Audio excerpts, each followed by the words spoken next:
Hello guys, I won't keep you long. We'll start the meeting. I've got the handouts have already been given and you guys will look on the Mondo board. I'm going to position the camera so that you can see what they're seeing, and we will go ahead and get started. So this is for my signature assessment in EDOL 647 from the University of the Cumberlands. The meeting agenda, I'll first give a PLC vision statement. I'll give a project explanation, a problem statement.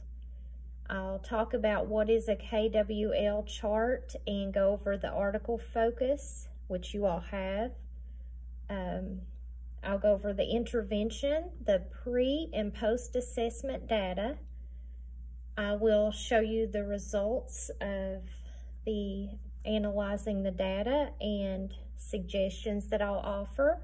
I'll also have references and a YouTube link.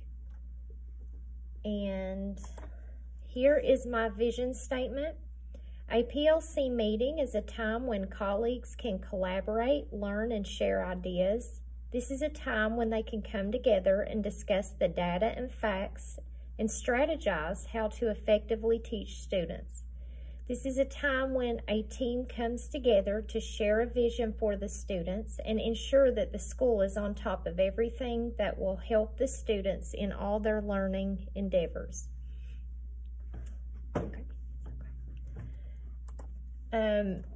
Okay, and here's the project explanation.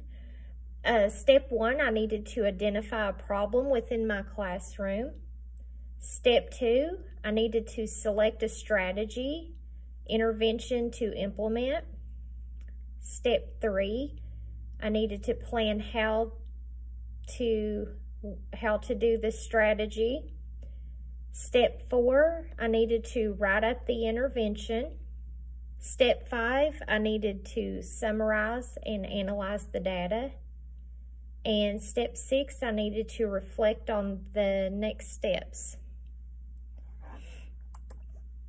Okay, the problem was comprehension questions. I found that in the classroom, a lot of students' scores were low on these. And I felt like this would not only hurt them in language arts class, but could also lower their scores in other classes that require reading. I needed to find some kind of strategy that was effective so that they could progress in all areas of academics. Upon researching which strategy I would use, I really thought the KWL charts would be a great thing for students. I added the KWL charts daily to see if this would help my students with comprehension, and I'll explain a little bit. It's what I know, what I want to know, and what I learned, and hence the KWL that I've highlighted in red there that you all can see. And here's a typical KWL chart. In the article, you all have been given, I'm going to do some bullet points on that. The main focus in this article is the use of a KWL chart in other areas besides just language arts. The article also suggests that using a KWL chart will help students learn to organize information in their head, which a lot of you all know students sometimes have difficulties with that. It also helps students to activate prior knowledge. And to use the strategy effectively, it must not just be used, but be modeled by teachers regularly, because you'd be surprised how many of our students think they know and then they kind of forget how to use the strategy. And also in the article, students should see this being used in a classroom frequently as well as consistently. We need to make sure that we're implementing this not just in 1 or 2 classes, but all around the board. And here's my data. Students were given 10 questions about a story they read in social studies. This is the pre-assessment data before the KWL strategy. Percentages were low for middle school, as you can see on the chart there. This is the post-assessment data after given the KWL strategy. The students were given the same type of questions, but on a different story.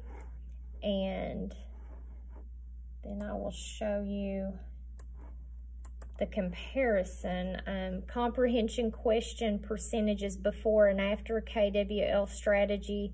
As you can see, the gold color has shown that the test scores did improve. Based on the data, the KWL strategy works. Students can use this strategy throughout other classes to help them with comprehension. The data showed that the scores went up. Students also asked more questions and better understood the story, which in turn caused comprehension to go up as well. Now I'll move on to my suggestion. I suggest that we implement this method into other classes. Language arts is a great place to start, but I think we need to get this into every subject area. Also, I think it needs to be added weekly by every teacher.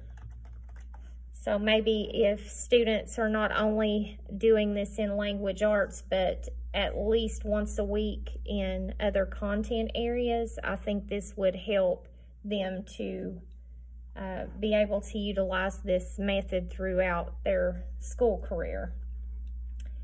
And here is my reference, and my YouTube link will be added once I upload this. And guys, I appreciate your time so much. Thank you.